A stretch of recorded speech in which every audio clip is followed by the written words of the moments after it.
അപ്പോൾ ഞാൻ എന്നും അസിസ്റ്റൻറ്റ് ഡയറക്ടറെ വർക്ക് ചെയ്യുമ്പോൾ എൻ്റെ കൂടെ വർക്ക് ചെയ്ത എല്ലാ ക്യാമറമാരുടെ അടുത്തും ഞാൻ ഫോട്ടോഗ്രാഫിയെക്കുറിച്ച് ചോദിച്ചുകൊണ്ടേയിരിക്കും. ബാലു മഹേന്ദ്ര എന്നെ ഒരുപാട് ഹെൽപ്പ് ചെയ്തിട്ടുണ്ട്.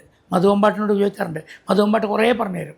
ബാലു മഹേന്ദ്ര എൻ്റെ SJ തോമസ് പറഞ്ഞിട്ട് പഴയൊരു ക്യാമറമാനാണ്. അദ്ദേഹം കൊടൈക്കനാലിലൊരു സ്റ്റുഡിയോ നടത്തുമായിരുന്നു. അപ്പോൾ ഏതൊരു തമിഴ് ഷൂട്ടിംഗ് അവിടെ നടന്നപ്പോൾ പുള്ളി ഷൂട്ടിംഗ് കണ്ടിട്ട് പുള്ളി സ്റ്റുഡിയോ പൂട്ടിയിട്ട് അടുത്ത കടയിൽ താക്കോൽ കൊടുത്ത് വീട്ടിൽ കൊടുക്കാൻ വേണ്ടിയിട്ട് മദ്രാസിലേക്ക് വണ്ടി കയറിയ ആളാണ്. പിന്നെ മദ്രാസിൽ വന്ന് അറിയപ്പെടുന്ന വലിയ ക്യാമറമാനായി അദ്ദേഹം നാടോടി മന്നൻ സിനിമയിൽ കളർ ഫോട്ടോഗ്രാഫിയൊക്കെ ആദ്യമായിട്ട് കളർ ഫോട്ടോഗ്രാഫി സൗത്ത് ഇന്ത്യയിൽ ചെയ്ത ക്യാമറമാനാണ്. അദ്ദേഹമാണ് 75 വയസ്സിൽ ഈ 10-30 വയസ്സിലുള്ള എൻ്റെ സിനിമ ഉയർഞ്ഞ നാടകയെ മോഹൻലാലിനെ വെച്ചിട്ട് ക്യാമറമാനായി വർക്ക് ചെയ്ത് ഞാൻ പിറന്ന നാട്ടിലൊക്കെ വർക്ക് ചെയ്ത് വലിയ ക്യാമറമാനാണ്. ട്രിക്ക് ഷോട്ട്സ് എങ്ങനെ എടുക്കണമെന്ന് എന്നെ പഠിപ്പിച്ചതെന്ന് ഇന്നും പല ക്യാമറമാർക്കും ട്രിക്ക് ഷോട്ട്സ് എടുക്കാറില്ല. കാരണം ഇന്നുള്ളവർ വളരെ ഈസിയായിട്ട് അന്ന് CG ചെയ്യാം, ഗ്രാഫിക്സിന് കൊടുക്കാം. അന്ന് CG ഇല്ല, ഗ്രാഫിക്സ് ഇല്ല, ഞങ്ങൾ തന്നെ ചെയ്യണം.